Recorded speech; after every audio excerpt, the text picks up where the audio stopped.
DT. Srinivas ಅವರನ್ನು ಸಚಿವರನ್ನಾಗಿ ನೇಮಿಸಲು ಯಾದವ ಸಂಘದ ಆಗ್ರಹ. ಧಾರವಾಡ ದಿನಾಂಕ 6/8/2026 ರಂದು ಕರ್ನಾಟಕ ಪ್ರದೇಶ ಕಾಂಗ್ರೆಸ್ ಸಮಿತಿಯ ಕೆಪಿಸಿಸಿ ಕಾರ್ಯಾಧ್ಯಕ್ಷ ಹಾಗೂ ಕಾಂಗ್ರೆಸ್ ಮುಖಂಡ ಡಿ.ಟಿ. ಶ್ರೀನಿವಾಸ್ ಅವರನ್ನು ರಾಜ್ಯ ಸಚಿವ ಸಂಪುಟಕ್ಕೆ ಸೇರ್ಪಡೆಗೊಳಿಸುವಂತೆ ಧಾರವಾಡ ಜಿಲ್ಲಾ ಯಾದವ ಗೊಲ್ಲ ಕ್ಷೇಮಾಭಿವೃದ್ಧಿ ಸಂಘ ಸರ್ಕಾರವನ್ನು ಆಗ್ರಹಿಸಿದೆ. ಡಿ.ಟಿ.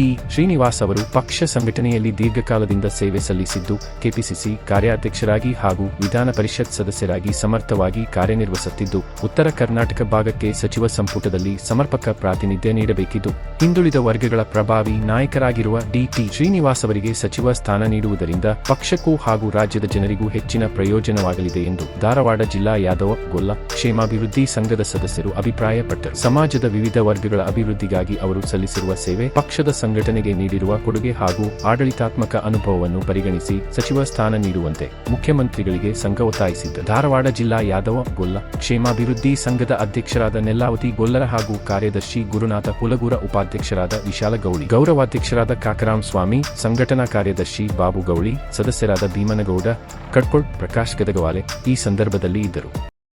ನಮಸ್ಕಾರ.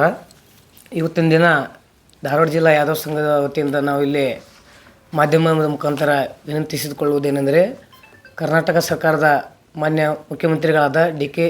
ಶಿವಕುಮಾರ್ ಸಾಹೇಬರಿಗೆ ವಿನಂತಿಪೂರ್ವಕವಾಗಿ ನಾವು ಏನು ಕೇಳಿಕೊಳ್ಳುವುದೇನಪ್ಪ ಅಂತಂದರೆ, ನಮ್ಮ ಯಾದವ್ ಸಂಘದ ರಾಜ್ಯಾಧ್ಯಕ್ಷರು, ವಿಧಾನ ಪರಿಷತ್ ಸದಸ್ಯರು ಹಾಗೂ ಪ್ರವರ್ಗ 1 ಜಾತಿ ಒಕ್ಕೂಟದ ರಾಜ್ಯಾಧ್ಯಕ್ಷರಾದಂಥ ಸನ್ಮಾನ್ಯ ಶ್ರೀ ಡಿ.ಟಿ. ಶ್ರೀನಿವಾಸ್ ಸಾಹೇಬರಿಗೆ ತಾವು ಸಚಿವ ಸಂಪುಟದಲ್ಲಿ ಸಚಿವ ಸ್ಥಾನವನ್ನು ಕೊಟ್ಟು ಎಲ್ಲರಿಗೂ ನಮ್ಮ ಯಾದವ್ ಸಮಾಜಕ್ಕೆ ಒಂದು ನ್ಯಾಯವನ್ನು ಒದಗಿಸಿಕೊಡಬೇಕಾಗಿ ವಿನಂತಿ. ಅಕಸ್ಮಾತಾಗಿ ನೀವು ನಮ್ಮ ಯಾದವ್ ಸಮಾಜದ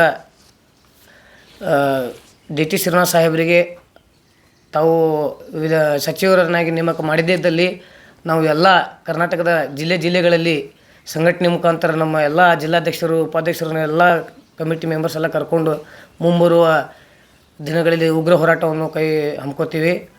ಅದಕ್ಕೆ ಆಸ್ಪದನೆ ಕೊಡದೆ ಮಾನ್ಯ ಮುಖ್ಯಮಂತ್ರಿಗಳು, ಕಾಂಗ್ರೆಸ್ ಪಕ್ಷದ ವರಿಷ್ಠರು, ನಾಯಕರು ಎಲ್ಲರೂ ಕೂಡಿ ನಮ್ಮ ಡಿ.ಟಿ. ಶ್ರೀನಿವಾಸ್ ಸಾಹೇಬರಿಗೆ ಸಚಿವ ಸ್ಥಾನವನ್ನು ನೀಡಿ ನಮ್ಮ ಯಾದವ್ ಸಮಾಜಕ್ಕೆ ಒಂದು ನ್ಯಾಯವನ್ನು ಒದಗಿಸಿಕೊಡಬೇಕಾಗಿ ವಿನಂತಿ.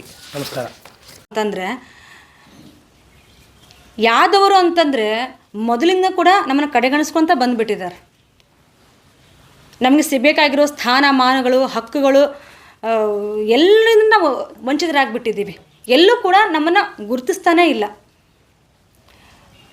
ಪ್ರತಿಯೊಬ್ಬರು ಕೂಡ ನಾವು ಓಟ್ ಬೇಕು, ನಮ್ಮ ಸಮಾಜದ ಓಟ್ಗಳು ಬೇಕು. ನಮ್ಮ ಸಮಾಜದ ಜನರಿಗೆ ಸಿಗಿರ್ತಕ್ಕಂಥ ಒಂದು ಸ್ಥಾನಮಾನಗಳು ಯಾರೂ ಕೊಡ್ತಾ ಇಲ್ಲ. ನಿಮಗೆ ಹಾಗೆ ಮಾಡ್ತೀವಿ, ಹೀಗೆ ಮಾಡ್ತೀವಿ ಅಂತ ಎಲೆಕ್ಷನಿಗೆ ಬರ್ತಾರೆ, ಹೇಳ್ತಾರೆ. ನಮ್ಮ ಕಮ್ಯುನಿಟಿಯವರು ಆರಿಸಿ ಬಂದ ಮೇಲೆ ಅವರಿಗೆ ಸಿಗಬೇಕಾಗಿರೋ ಸ್ಥಾನಮಾನಗಳು ಸರ್ಕಾರದ ವತಿಯಿಂದ ಸಿಗ್ತಾ ಇಲ್ಲ ಅನ್ನೋದು ನಮ್ಮೆಲ್ಲರ ಆಕ್ರೋಶಕ್ಕೆ ಕಾರಣ ಆಗಿದೆ. ಇವತ್ತು ನಾವಿಲ್ಲಿ ಸೇರಿದ್ದೀವಿ ಅಂತಂದರೆ, ನಮ್ಮ ಸಮಾಜದ ರಾಜ್ಯಾಧ್ಯಕ್ಷರಾಗಿರ್ತಕ್ಕಂಥ ಡಿ.ಟಿ. ಶ್ರೀನಿವಾಸ್ ಅವರು ಮತ್ತು ವಿಧಾನ ಪರಿಷತ್ತಿನ ಸದಸ್ಯರು ಕೂಡ ಮತ್ತು ನಾಗರಾಜ್ ಯಾದವ್ ಅವರು, ಇವರಿಬ್ಬರೂ ಕೂಡ ನಮ್ಮ ಸಮಾಜದಲ್ಲಿ ಒಂದು ಸ್ಥಾನಮಾನ ಪಡೆದುಕೊಂಡಿದ್ದಾರೆ. ಈಗ ಕಾಂಗ್ರೆಸ್ ಪಕ್ಷ ಇದೆ, ನಮಗೆ ಇಲ್ಲಿ ಪಕ್ಷ ಅಂತ ನಾವು ತಗೊಳ್ಳೋದಿಲ್ಲ. ನಮ್ಮನ್ನು ಬರೀ ಓಟಿಗೋಸ್ಕರ ಆಧಾರ ಮಾಡಿಕೊಂಡು ನಮ್ಮ ಜನಾಂಗಕ್ಕೆ ಇಂಥ ಗಣ್ಯ ವ್ಯಕ್ತಿಗಳು ಇಬ್ಬರು ಇರುವಾಗ ಇಬ್ಬರಲ್ಲಿ ಒಬ್ಬರಿಗಾದರೂ ಕೂಡ ಸಚಿವ ಸ್ಥಾನ ಯಾಕೆ ಕೊಡಲಿಲ್ಲ ಅನ್ನೋ ನಮ್ಮ ಒಂದು ನೋವಿನ ಕೂಗನ್ನು ನಾವು ಹೇಳ್ತಾ ಇರೋದು. ಇವಾಗ ಹಿಂದೆ ನೀವು ಹೇಳ್ಬೋದು, ದಿವಂಗತ ಎ ಕೃಷ್ಣಪ್ಪ ಸರ್ ಅವ್ರಿಗೆ ಕೊಟ್ಟಿದ್ವಲ್ಲ ಅಂತ. ಅದು ಯಾವಾಗ? 15-20 ವರ್ಷಗಳ ಹಿಂದೆ, ಹೌದಲ್ವಾ ಸರ್? ದಿವಂಗತ ಎ ಕೃಷ್ಣಪ್ಪ ಸರ್ ಅವರಿಗೆ ಸಚಿವ ಸ್ಥಾನ ನೀಡಿದ್ರಿ. ಆವಾಗ ಸಿಕ್ಕಂಥ ಗೌರವ ಈಗ ಯಾಕೆ ಸಿಗ್ತಾ ಇಲ್ಲ? ನಮ್ಮ ಯಾದವರನ್ನು, ನಮ್ಮ ಗೊಲ್ಲ ಜನಾಂಗದವರನ್ನು ನೀವ್ಯಾಕೆ ಕಡೆಗಣಿಸ್ತಾ ಇದ್ದೀರಾ? ಈ ನನ್ನ ಸಂದೇಶ ನೇರವಾಗಿ ಸರ್ಕಾರಕ್ಕೆ ನಾವು ಕೊಡ್ತಾ ಇದ್ದೀವಿ ಈ ಕೂಗನ್ನು. ನಮ್ಮ ಯಾದವರು ಅಂತಂದರೆ ಅಷ್ಟೊಂದು ಕೀಳರಿಮೆನ ನಿಮಗೆ?